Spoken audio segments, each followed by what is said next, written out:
السلام علیکم ورحمۃ اللہ وبرکاتہ نحمدہ ونصلی علی رسولہ الکریم اما بعد فاعوذ باللہ من الشیطان الرجیم بسم اللہ الرحمن الرحیم۔ آج کے لیسن میں ہم سورہ یونس کی اختتامی آیات پڑھیں گے۔ ان آیات میں اللہ تبارک و تعالیٰ نے پوری سورہ کا خلاصہ بیان کیا ہے، اور وہ تمام مضامین یا جو تمام احکامات جو اس سورہ میں دیے تھے ان کا نچوڑ جو ہے ہمیں ان آیات میں نظر آتا ہے۔ اس کے علاوہ ان آیات میں ایک ایسی آیت بھی موجود ہے کہ جس کی نسبت سے اس سورہ کا نام سورہ یونس ہے۔ تو آج کے سبق کا ہم آغاز کرتے ہیں اور دیکھتے ہیں کہ ان آیات میں اللہ تبارک و تعالیٰ کیا پیغام جو ہے وہ دے رہے ہیں۔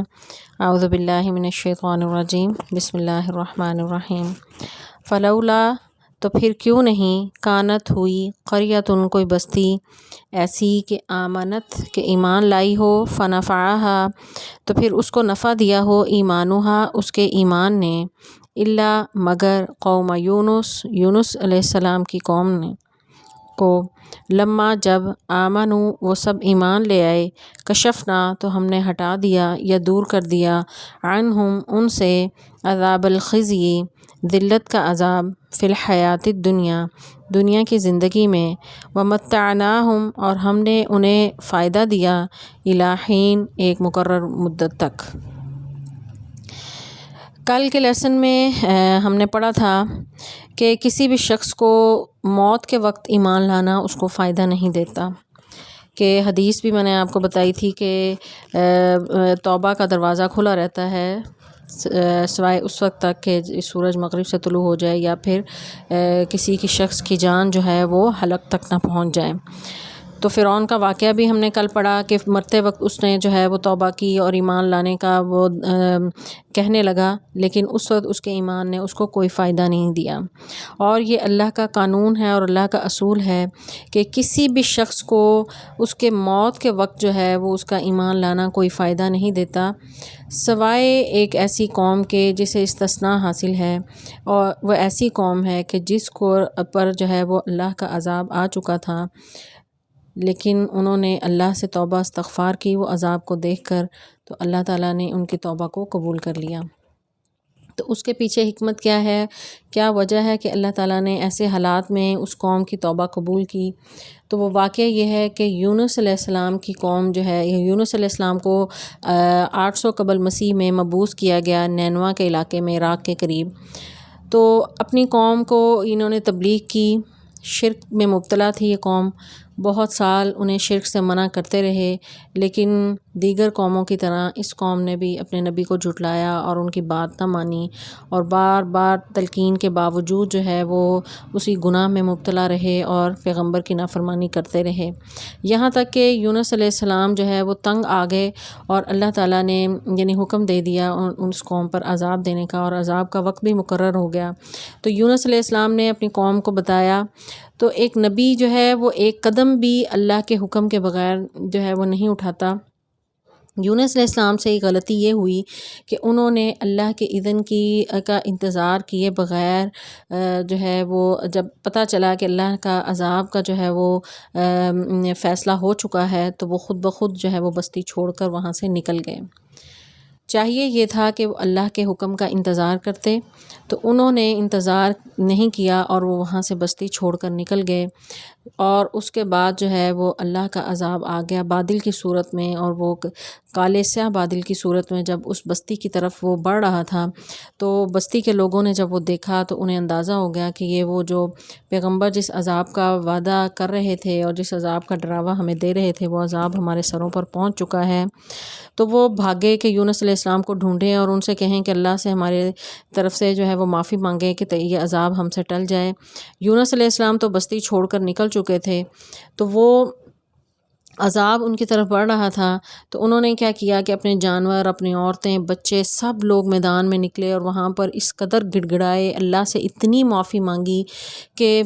اللہ تعالیٰ نے ان کو معاف کر دیا، وہ عذاب ان سے ٹل گیا۔ ادھر یونس علیہ السلام چونکہ اللہ کی اجازت کے بغیر نکلے تھے اور اللہ تبارک و تعالیٰ کو جو ہے وہ پسند نہیں آیا کہ اے میرا نبی جو ہے میری اجازت کے بغیر جو ہے وہ کیوں نکلا، تو اللہ تعالیٰ نے انہیں جو ہے وہ پھر وہ مچھلی کے پیٹ میں چلے گئے اور ان کو جو ہے وہ پھر وہ پورا واقعہ ہے کہ وہ وہاں پر 40 دن مچھلی کے پیٹ میں رہے اور پھر وہاں پر اللہ سے دعا مانگتے رہے اور پھر اللہ تعالیٰ نے انہیں مچھلی کے پیٹ سے نکالا اور پھر وہ واپس آئے۔ تو اس واقعے میں سبق کیا ہے کہ جس طرح اللہ تبارک و تعالیٰ یہ فرماتے ہیں کہ مرتے وقت کا ایمان فائدہ نہیں دیتا، تو اسی طرح آخری وقت تک جو ہے وہ اللہ کی اطاعت و فرمانبرداری جو ہے وہ بھی لازم ہے، کہ یونس علیہ السلام کو پتہ چل چکا تھا کہ عذاب کا فیصلہ ہو چکا ہے، تو آخری مرحلے میں انہوں نے اللہ کے اذن کا انتظار نہیں کیا اور ان کے اس بستی سے نکلنے کی وجہ سے اللہ تعالیٰ نے انہیں جو ہے آزمائش میں ڈال دیا، اور دوسری طرف ان کی قوم جو ہے انہوں نے آخری وقت پر جو ہے وہ توبہ کر لی، اور یونس علیہ السلام کے نکل جانے کی وجہ سے اللہ تعالیٰ نے اس قوم کو جو ہے وہ پھر فائدہ دیا اور انہیں جو ہے وہ ان کا عذاب ان سے ٹل گیا۔ تو یہی اس واقعے کی طرف اشارہ اللہ تبارک و تعالیٰ یہاں پر ان آیات میں کر رہے ہیں کہ فلولا کانت قریۃ آمنت، کوئی بھی ایسی بستی نہیں کہ جس کو ایمان اس کا فائدہ دیا ہو آخری وقت میں، سوائے قوم یونس کے، لما آمنوا کشفنا، جب وہ سب ایمان لے آئے یعنی اللہ سے انہوں نے توبہ استغفار کی، اپنے گناہوں سے انہوں نے معافی مانگی، تو کشفنا تو ہم نے دور کر دیا، کشف کہتے ہیں یعنی ہٹانا، دور کرنا، تو اللہ نے دور کر دیا ان سے عذاب الخزي، یعنی وہ ذلت کا عذاب جو دنیا میں ہی ان کے لیے لکھ دیا گیا تھا، تو وہ عذاب جو ہے ان سے دور کر دیا گیا فی الحیات الدنیا، دنیا کی زندگی میں۔ پھر اللہ نے کیا کیا، ومتعناہم، اور ہم نے انہیں فائدہ دیا، متاع کہتے ہیں دنیا کے فائدے کو، عارضی فائدے کو، تو پھر وہ دنیا میں جو قدرتی ان کا وقت تھا یعنی دنیا میں جتنا جس نے وقت گزارنا تھا وہ پھر انہوں نے گزارا الی حین، ایک مقررہ مدت تک، تو جس کا جو مقررہ وقت تھا، جو طبعی موت پھر ان کو جو ہے جس کو جیسے اس کا وقت مقرر تھا اس کے مطابق آئی، تو وہ جو اکٹھے اجتماعی طور پر ایک عذاب کی صورت میں موت ان پر سروں پر جو منڈلا رہی تھی، تو وہ ان کے توبہ استغفار کرنے کی وجہ سے وہ عذاب جو ہے ان سے ٹل گیا۔ آگے اللہ تعالیٰ فرماتے ہیں وَلَوْ شَاءَ رَبُّكَ، اور اگر چاہتا تیرا رب، لَآمَنَ، تو ضرور ایمان لے آتے، من جو فی الارض زمین میں ہے، کلہم سب کے سب، جمیعاً اکٹھے، کیا فانت آپ، تکرہو مجبور کریں گے، الناس لوگوں کو، حتیٰ یہاں تک کہ یکونوا وہ ہو جائیں، مومنین ایمان لانے والے۔ تو یہاں پر اللہ تبارک و تعالیٰ اپنے نبی کو تسلی بھی دے رہے ہیں اور جو ہے وہ بتا رہے ہیں کہ اگر تیرا رب چاہتا ہے، یہ تقدیر کے فیصلے ہیں، اگر اللہ چاہتا تو اللہ کے لیے کوئی مشکل نہیں تھا، کائنات کو اس نے پیدا کیا، تمام کائنات کا نظام اس کی مرضی کے مطابق چل رہا ہے، تو اگر اللہ کی مرضی ہوتی تو یہ سب کے سب انسان جو ہے وہ ایک ہی دین پر ہوتے، سب کے سب ایک ہی جیسے ہوتے اور سب کے سب ہی ہدایت پا لیتے۔ تو یہ اللہ کے اذن ہے، اللہ کی مرضی ہے، اللہ تعالیٰ آزمانا چاہتے ہیں کہ کون جو ہے وہ میرے راستے پر چلتا ہے اور کون جو ہے وہ گمراہی کے راستے پر چلتا ہے۔ تو یہ امتحان کی خاطر اللہ تعالیٰ نے انسان کو اختیار دیا کہ وہ اپنے اختیار کو کیسے استعمال کرتا ہے۔ تو اے نبی، آپ کیا چاہتے ہیں کہ یہ سب زبردستی ان لوگوں کو ایمان کی طرف لے آئیں؟ تو دین جو ہے یعنی اس میں اللہ تعالیٰ نے انسان کو جو اشرف المخلوقات بنایا، اور اس کو اشرف المخلوقات بنانے کی وجہ ہی یہ تھی کہ اس کو اختیار دیا ہے کہ وہ اختیار کو آیا وہ صحیح استعمال کرتا ہے یا وہ شیطان کے راستے پر چلتا ہے۔ تو اگر اللہ چاہتا تو زمین پر جتنے بھی لوگ ہیں سب کے سب جو ہے وہ ایمان لے آتے۔ تو اے نبی، کیا آپ مجبور کریں گے لوگوں کو کہ وہ ایمان لے آئیں؟ تو مجبور کر کے تو کسی پر کو جو ہے وہ ایمان اس کے جو ہے دل میں داخل نہیں کیا جا سکتا۔ لا اکراہ فی الدین، اللہ تعالیٰ فرماتے ہیں کہ دین میں کوئی زبردستی نہیں ہے۔ تو ہدایت تو اس وقت انسان کو ملتی ہے جب وہ خود اس کے دل کے اندر اس کی خواہش پیدا ہوتی ہے۔ تو زبردستی آپ کسی کو بھی جو ہے وہ دین کے راستے پر نہیں چلا سکتے، تو حتیٰ کہ نبی کے پاس بھی یہ اختیار نہیں ہے۔ آپ کا کام صرف وما علینا الا البلاغ المبین، آپ کا کام صرف پہنچانا ہے، تو اے نبی آپ پہنچاتے رہیں۔ تو کیا آپ ان کو زبردستی ایمان کی طرف لائیں گے؟ آگے اللہ تعالیٰ فرماتے ہیں وما کانا، اور نہیں ہے ممکن، لنفس، کسی بھی نفس کے لیے، ان تؤمن کہ وہ ایمان لائے، الا مگر باذن اللہ، اللہ کے حکم سے، ویجعلوا، اور وہ ڈالتا ہے، الرجس، نجاست، علی الذین، ان لوگوں پر جو لا یعقلون، عقل نہیں رکھتے۔ تو کسی بھی نفس کے لیے ممکن نہیں کہ وہ ایمان لائے مگر اللہ کے حکم سے، یعنی اللہ کے حکم۔ پچھلی آیت میں اللہ تعالیٰ کہہ رہے ہیں کہ وہ یعنی اللہ تعالیٰ چاہے تو سب کو جو ہے وہ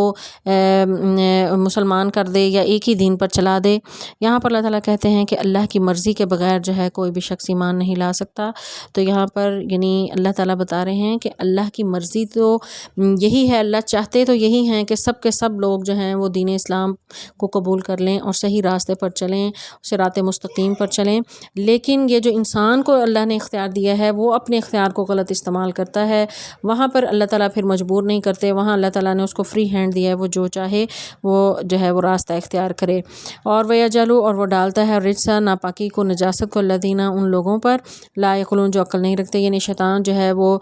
کفر اور ضلالت جو ہے وہ گمراہی اور نجاست اور اس طرح کے برے خیالات جو ہیں وہ لوگوں پر ڈالتا ہے جو عقل نہیں رکھتے۔ قل، آپ کہہ دیں نبی، انظروا، تم سب دیکھو، غور و فکر کرو، ماذا فی السماوات والارض، جو کچھ آسمانوں میں اور زمین میں ہے، وما تغنی، اور نہیں فائدہ دیتی ہیں، الآیات، والنشانیاں، والنذر، اور ڈراوے، عن قوم، ایسی قوم کو، لا یؤمنون، جو ایمان نہیں لاتے۔ یہاں پر اللہ تبارک و تعالیٰ غور و فکر کی دعوت دے رہے ہیں، جیسا کہ اس سے پہلے آیات میں بھی اس سورہ میں اللہ تعالیٰ نے جو ہے وہ اپنی نشانیاں بتائیں کہ زمین و آسمان کو دیکھو، کس طرح اللہ تعالیٰ زندہ کرتا ہے اور مارتا ہے اور پھر دوبارہ زندہ کرتا ہے، اور اس طرح جو ہے وہ اللہ تعالیٰ نے زمین و آسمان کو تخلیق کیا اور زندہ سے مردہ کو نکالتا ہے، مردہ سے زندہ کو نکالتا ہے۔ یہ تمام اللہ کی نشانیاں ہیں۔ تو جس کے سمجھ بوجھ ہو، جس کے اندر جو ہے وہ حق کو قبول کرنے کی صلاحیت ہو اور جو حق کی تلاش میں ہو، تو اس کے لیے تو معمولی سی کوئی بھی نشانی جو ہے وہ اس کو صحیح راستے پر چلانے کے لیے کافی ہے۔ تو زمین و آسمان پر اگر یہ غور و فکر کریں تو ان کے لیے کافی ہے اپنے رب کو پہچاننا۔ تو ایک اللہ تعالیٰ فرماتے ہیں قرآن پاک میں کہ تم زمین و آسمان پر غور و فکر کرو، تم اپنے نفس پر غور و فکر کرو۔ تو کیا یہ عقل نہیں ہے کہ یہ غور و فکر کریں؟ تو ان کو تو اتنی بڑی بڑی نشانیاں دے دی گئیں، قرآن ان کے سامنے نازل ہو رہا ہے، رسول ان میں موجود ہیں، ہر طرح کی نشانیاں ہیں، معجزات ہیں، لیکن اس کے باوجود یہ لوگ جو ہے وہ حق کو قبول کرنے سے انکاری ہیں۔ تو اللہ تعالیٰ فرماتے ہیں کہ وما تغنی، نہیں فائدہ دیتی ہیں، الآیات، و نشانیاں، والنذر، اور ڈراوے، عن قوم، ایسی قوم کو، لا یؤمنون، جو ایمان نہیں لاتے۔ تو جن کے نصیب میں ہی نہیں ہے، جنہوں نے ایمان لانا ہی نہیں ہے، جن کے دلوں پر مہر لگی ہوئی ہے، تو وہ حق کو قبول کیسے کریں گے؟ وہ اسی طرح ہی جو ہے وہ رہیں گے۔ فہل ینظرون، کیا وہ سب انتظار کر رہے ہیں، الا مگر، مثل ایام الذین، ان لوگوں کے دنوں کی طرح، خلو، جو سب گزر چکے، من قبلہم، ان سے پہلے، قل، آپ کہہ دیں، فانتظروا، تو تم بھی سب انتظار کرو، انی، بے شک میں، معکم، تمہارے ساتھ، من المنتظرین، انتظار کرنے والوں میں سے ہوں۔ تو یعنی کفار مکہ کو مخاطب کر کے کہا جا رہا ہے کہ یہ کیا اس چیز کا انتظار کر رہے ہیں کہ جس طرح ان سے پہلے قوموں کے حالات جو ہیں وہ انہیں پتہ ہے، یہ جانتے ہیں کس طرح جو ہے نافرمان قوموں کا انجام ہوا، اللہ تعالیٰ نے ان کی نسلوں کو ختم کر دیا۔ تو کیا یہ اپنے لیے بھی ایسے وقت کے انتظار میں ہیں؟ تو اللہ تعالیٰ فرماتے ہیں کہ ان سے پہلے یہ سب واقعات گزر چکے ہیں، آپ ان سے کہہ دیں کہ تم بھی انتظار کرو، میں بھی انتظار کر رہا ہوں۔ اب اس کا حل یہی ہے کہ جب وہ آپ تو حق کو پہنچا رہے ہیں اور وہ حق قبول کرنے پر راضی نہیں ہیں اور اس کی طرف آمادہ ہی نہیں ہیں، تو پھر اس کا حل یہی ہے کہ فانتظروا، انتظار سے ہے کہ تم بھی انتظار کرو، انی، بے شک میں، معکم، تمہارے ساتھ، من المنتظرین، انتظار کرنے والوں میں سے ہوں۔ ثم، پھر، ننجی، ہم نجات دیتے ہیں، رسولنا، اپنے رسولوں کو، والذین آمنوا، اور وہ لوگ جو سب ایمان لائے ان کو بھی، کذالک، اسی طرح، حقا، حق ہے، علینا، ہم پر، ننجی، ہم نجات دیں گے، المؤمنین، سب مومنوں کو۔ ہاں اگر وہ عذاب آ گیا، وہ جس کا یہ بار بار اصرار کر رہے ہیں، یعنی مشرکین مکہ کہہ رہے تھے کہ وہ لے آؤ وہ عذاب جس کا تم کہتے ہو، تو پھر وہ عذاب جب آ گیا تو یہ اللہ کا وعدہ ہے کہ وہ اپنے رسولوں کو اور اہل ایمان کو وہ بچا لیتا ہے، جس طرح اس سے پہلے قوموں کے ساتھ بھی ہوا کہ نوح علیہ السلام پر عذاب آیا، کی قوم پر عذاب آیا تو اللہ تعالیٰ نے نوح علیہ السلام اور ان کے ساتھ اہل ایمان کو جو ہے وہ کشتی پر سوار کروایا اور ان کو نجات دی۔ اسی طرح دیگر قومیں ہیں، عاد، سمود ہے، قوم شعیب ہے، تو ان تمام قوموں میں سے جو اہل ایمان تھے اور رسول تھے ان کو اللہ تعالیٰ نے نجات دی، اور باقی سب جو ہے وہ کافروں پر اللہ کا عذاب آیا۔ تو ان کے ساتھ بھی ایسا ہی ہوگا۔ تو یہ جو ہے اگر یہ انتظار کر رہے ہیں عذاب کا تو انہیں کہیں کہ پھر تم انتظار کرو، تو اللہ تعالیٰ اہل ایمان کو جو ہے وہ نجات دے دیں گے اور رسولوں کو بھی نجات دے دیں گے، اور جو ہے یہ اللہ تعالیٰ کا جو ہے حق ہے کہ وہ مومنوں کو نجات دیتا ہے۔ قل آپ کہہ دیں، یا ایھا الناس اے لوگو، ان کنتم اگر ہو تم، فی شکن کسی بھی شک میں، من دینی میرے دین سے متعلق، فلا اعبدو تو نہیں میں عبادت کرتا، الذین ان کی، تعبدون تم سب جن کی عبادت کرتے ہو، من دون اللہ اللہ کے سوا، ولیکن لیکن اعبدو میں عبادت کرتا ہوں اللہ کی، الذی وہ جو، یتوفاکم جو تمہیں فوت کرتا ہے، وامرت اور مجھے حکم دیا گیا ہے، ان اکونا کہ میں ہو جاؤں، من المؤمنین مومنوں میں سے۔ تو یہاں پر اس آیت میں اللہ تعالیٰ جو ہے نبی صلی اللہ علیہ وسلم کی زبانی کہہ رہے ہیں کہ ان کو کہہ دیں کہ اگر تم ایمان نہیں لاتے، اگر تم شک میں ہو اس دین کے بارے میں، اس کتاب کے بارے میں، یا جو اس صورت میں پورا مضمون چلا آ رہا ہے کہ یعنی قرآن پر جو انہیں شک تھا اور اس کے بارے میں جو اس کی ہدایت، اس کو راہ ہدایت ہونے کے بارے میں انہیں شک تھا، رسول اللہ صلی اللہ علیہ وسلم کے نبی ہونے کے، رسول ہونے کے بارے میں شک تھا، تو اللہ تعالیٰ کہہ رہے ہیں کہ اگر تمہیں کسی بھی چیز کے بارے میں شک ہے، اللہ کی توحید پر انہیں شک ہے، کسی بھی چیز میں اگر شک ہے، تو میں تو اس چیز کی عبادت نہیں کروں گا کہ جس کی تم عبادت کرتے ہو۔ تو سورۃ الکافرون میں بھی یہی مضمون جو ہے وہ بیان ہوا ہے کہ جس چیز کی تم عبادت کرتے ہو میں اس کی عبادت کرنے والا نہیں ہوں، اور جس کی میں عبادت کرتا ہوں تم عبادت نہیں کرو گے، لکم دینکم ولی دین، تمہارے لیے تمہارا دین، میرے لیے میرا دین۔ یعنی یہ ایک آخری جو ہے وہ حل یہی ہوتا ہے جب کوئی ہدایت کو قبول نہ کر رہا ہو، جب آپ کی بات مان ہی نہ رہا ہو، آپ ہر حربہ استعمال کر لیں، تو پھر آخری حل یہی ہوتا ہے کہ اپنی راہیں جدا کر لیں، لاٹھی لے کر یا زور زبردستی سے کسی کو دین نہیں منوایا جا سکتا۔ دین تو صرف جو ہے وہ پیغام پہنچا دینا ہی کافی ہے، اور اتنا ہی فریضہ کسی بھی نبی پر ہوتا ہے کہ وہ صرف پیغام پہنچائیں، اس فریضے سے پیچھے مت ہٹیں۔ تو نبی صلی اللہ علیہ وسلم نے بھی یہ اپنا فریضہ ادا کیا اور انہیں حق بات پہنچائی، جو ہے وہ اللہ کا پیغام ان تک پہنچا دیا۔ انہوں نے اس کا انکار کیا، تمسخر اڑایا، بار بار مذاق اڑایا، تکلیفیں دیں، آپ صلی اللہ علیہ وسلم کو تکلیفیں دیں، طرح طرح کے الزامات لگائے، تو اب آخری حل یہی تھا کہ اللہ تعالیٰ انہیں اپنے نبی کی زبانی انہیں کہہ رہے ہیں کہ انہیں کہہ دیں کہ تمہارے لیے تمہارا دین ہے، ولیکن اعبد اللہ، میں تو اپنے رب اللہ کی عبادت کرتا رہوں گا، اور اللہ کی عبادت کرتا رہوں گا۔ اور اللہ کا تعارف کیسے ہو رہا ہے؟ الذی یتوفاکم، وہ جو تمہیں فوت کرتا ہے۔ تو یہاں پر خاص یعنی اللہ کی اور بھی صفت بیان ہو سکتی تھی کہ وہ الذی خلقکم، جو تمہیں جس نے تمہیں پیدا کیا، یا اللہ تعالیٰ کہتے ہیں وہ یعنی وہ جو تمہیں رزق دیتا ہے، یا وہ جس نے جو ہے وہ یعنی تمہیں نجات دیتا ہے، کوئی بھی اور اللہ کی صفت بیان ہو سکتی تھی۔ تو یہاں پر یتوفاکم کی جو ہے وہ صفت کیوں بیان کی کہ موت کو وہ لوگ مانتے تھے۔ کوئی بھی شخص دنیا میں خواہ وہ اللہ کو مانتا ہے یا نہیں مانتا ہے، خواہ وہ مسلم ہے یا کسی بھی مذہب سے تعلق رکھتا ہے، تو موت ایک اٹل حقیقت ہے، اس سے کوئی بھی انکاری نہیں ہے۔ کل نفس ذائقۃ الموت، کہ ہر نفس نے موت کا ذائقہ چکھنا ہے۔ تو کفار مکہ بھی موت کا جو ہے وہ مانتے تھے کہ مرنا ہے، ہاں البتہ مرنے کے بعد دوبارہ اٹھنے پر انہیں شک تھا۔ تو اللہ تعالیٰ یعنی اس وجہ سے یعنی اشارہ کر رہے ہیں اس چیز کی طرف کہ موت کو تو تم مانتے ہو نا، تو وہ اللہ جو تمہیں موت دیتا ہے، جو تمہیں فوت کرتا ہے، میں تو اسی کی عبادت کرتا ہوں۔ وہ امر، تو مجھے حکم دیا گیا، نکون من المؤمنین، کہ میں ایمان لانے والوں میں سے ہو جاؤں۔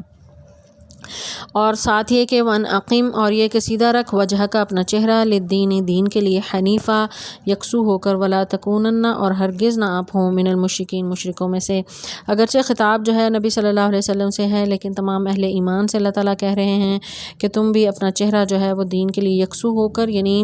دین کا راستہ ایک ہی راستہ ہے، وہ جو صراط مستقیم ہے، اور جو تمام راستے ہیں وہ گمراہی کے راستے ہیں، تو یکسو ہو کر ایک ہی دین کی طرف جو ہے وہ تم چلتے رہو۔ ہو، یہ نہیں کہ کوئی ادھر سے لے لیا کوئی ادھر سے لے لیا، تو یہ جو ہے انسان کے بھٹکنے کے چانسز ہوتے ہیں۔ دین ایک ہی ہے، وہی دین جو دین حنیف ہے، جس کے دین کے بارے میں کہا گیا ہے کہ ابراہیم علیہ السلام کا بھی دین حنیف ہی تھا، رسول اللہ صلی اللہ علیہ وسلم بھی وہی دین حنیف لے کر آئے۔ تو دین جو ہے حق کا راستہ ہمیشہ سے ایک ہی ہوتا ہے، یعنی گمراہی کے راستے کئی ہوتے ہیں، حق کا راستہ جو ہے صراط مستقیم وہ ایک ہی راستہ ہے، اور اس میں جو ہے وہ یعنی کوئی آپشن نہیں، کوئی دوسرا آپشن نہیں ہے۔ یہی اہل ایمان سے کہا جا رہا ہے کہ تم بھی بالکل سیدھے سیدھے دین کی طرف یکسو ہو کر ایک ہی حق کے راستے کی طرف صراط مستقیم کی طرف سیدھے چلو، ولا تکونن اور نہ ہو من المشرکین مشرکوں میں سے، ولا تدعو اور مت پکارو من دون اللہ اللہ کے علاوہ ما جو لا ینفعک جو نہ نفع دے سکے آپ کو، ولا یضرک اور نہ وہ نقصان پہنچا سکے آپ کو،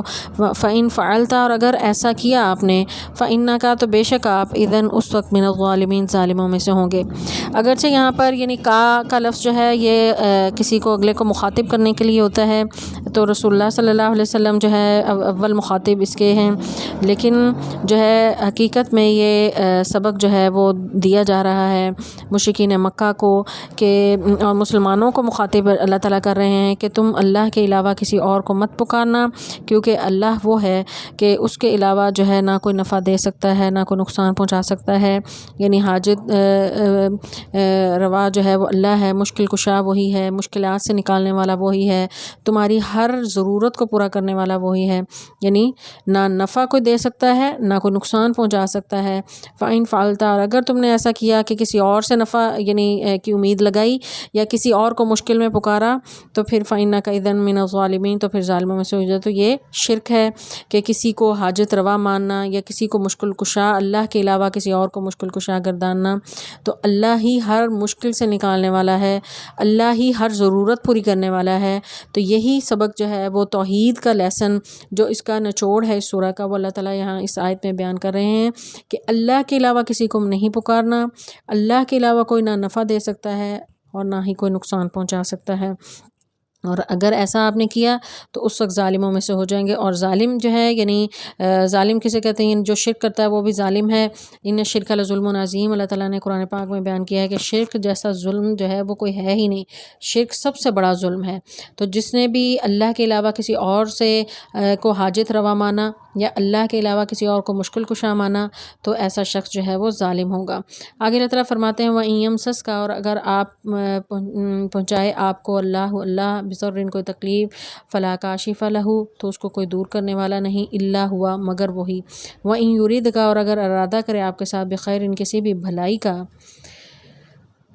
فَلَا رَادَّ تو کوئی نہیں ہے رد کرنے والا لِفَضْلِهِ اس فضل کو، یا دور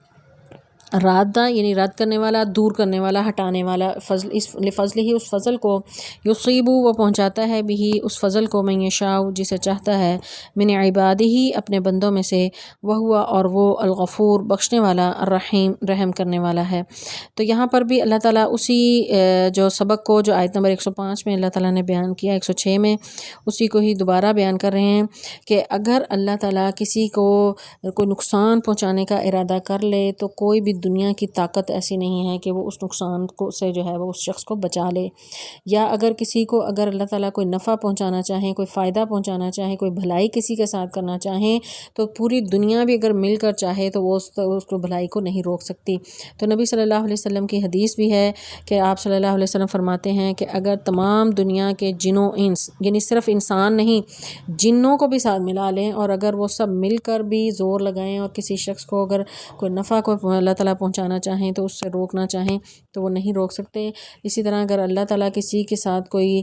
یعنی اس کو نقصان پہنچانے کا ارادہ کر لے تو تمام جنوں انس بھی مل کر زور لگا لیں تو وہ اس نقصان سے اس کو بچا نہیں سکتے۔ تو یہ انسان کی حقیقت یہی ہے کہ وہ اس کے اندر اس کا کوئی اختیار نہیں ہے، کسی بھی مخلوق کے پاس کوئی اختیار نہیں ہے، اللہ تعالیٰ کا تمام تر اختیار وہ ہے،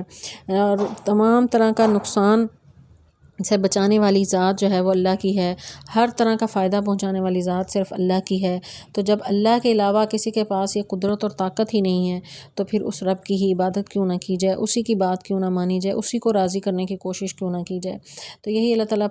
جو ہے وہ ان آیات میں سبق دے رہے ہیں اور بتا رہے ہیں، توحید کو جو ہے وہ بیان کر رہے ہیں کہ اللہ کے علاوہ جو ہے وہ کوئی بھی نفع و نقصان کا مالک نہیں ہے، صرف اور صرف اللہ کی ذات ہے جو کسی کو نفع پہنچا سکتا ہے، یا جب وہ کسی کو فضل پہنچانا چاہے تو کوئی روک نہیں سکتا، کسی کو اگر نقصان پہنچانا چاہے تو کوئی اس کو بچا نہیں سکتا۔ آگے اللہ تعالیٰ فرماتے ہیں پھر یعنی خطاب جو ہے تمام لوگوں سے ہے، یا قل کہہ دیں یا ایھا الناس، اے تمام لوگوں، قد جاءکم، تحقیق آ چکا ہے تمہارے پاس، الحق، حق یعنی یہ قرآن، من ربکم، تمہارے رب کی طرف سے، فمن اہتدی، تو جس نے ہدایت کو اپنایا، فانما، تو یقیناً یہتدی، وہ ہدایت کو اپناتا ہے، لنفسہ، اپنی نفس کے لیے، ومن ضل، اور جس نے گمراہی کو اختیار کیا، فانما، تو یقیناً یضل، وہ گمراہی کو اختیار کرے گا، علیہا، اپنے نفس کے خلاف، وما انا، اور نہیں ہوں میں، علیکم، تم پر، بوکیل، کوئی نگران۔ تو یہاں پر اللہ تعالیٰ بتا رہے ہیں کہ یعنی تمام لوگوں سے اللہ تعالیٰ مخاطب ہیں، یعنی اہل ایمان سے نہیں، تمام لوگوں سے مخاطب ہیں کہ تمام لوگوں کو حق پہنچ چکا ہے، یعنی آخری نبی آ چکے ہیں، حجت تمام ہو چکی ہے، قرآن آ چکا ہے، اللہ تعالیٰ نے ہدایت کا پیغام جو ہے وہ پہنچا دیا ہے، اب کسی کے پاس کوئی بہانہ نہیں ہے، حق کا پیغام جو ہے وہ نبی صلی اللہ علیہ وسلم نے ہر جگہ پہنچا دیا، اور اس وقت بھی یعنی پوری دنیا میں دیکھیں کہ ہر طرح کے میڈیم کے ذریعے جو ہے وہ حق بات جو ہے وہ اس کے تک رسائی جو ہے کتنی آسان ہے۔ تو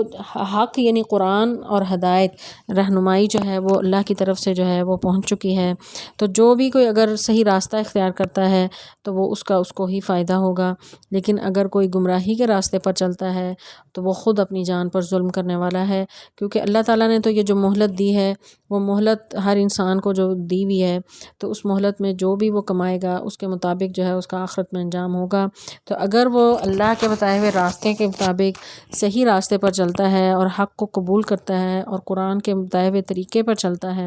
تو وہ اپنے لیے آخرت جو ہے وہ بہتر اس کا اپنا ٹھکانہ تیار کر لے گا، لیکن اگر وہ اللہ کی نافرمانی میں زندگی گزارتا ہے تو پھر وہ برے انجام کا خود ذمہ دار ہے۔ نبی کی جو ہے وہ ذمہ داری صرف وہی تھی کہ وما علینا الا البلاغ المبین، کہ وہ کھلا پہنچا دینا جو ہے وہ وہی نبی کی ذمہ داری تھی۔ وما انا علیکم بوکیل، کہ آپ صلی اللہ علیہ وسلم کی زبان سے اللہ تعالیٰ کہلوا رہے ہیں کہ میں تمہارا کوئی نگران نہیں ہوں کہ تمہیں انگلی پکڑ کر میں چلاؤں گا، میرا کام صرف تمہیں بتانا تھا، تم مانو یا نہ مانو، خود اپنی جانوں پر ظلم کرو گے اگر نہیں مانو گے۔